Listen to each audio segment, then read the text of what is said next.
Hey everyone, this is Tim from Your Six Studios. Today in this video, I'm going to show you how to make your applications big and everything a little bit easier in easy mode on your Android phone. So you can see everything on here.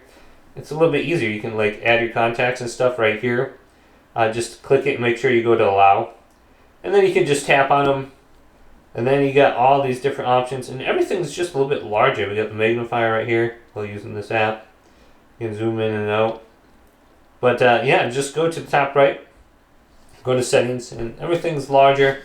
And then we can go on down to display. Going down, and easy mode is located right here. So I suggest you turn this on if you haven't used the phone so much. It can be a little bit easier to see things and navigate the menus. And then we can just turn this off right here.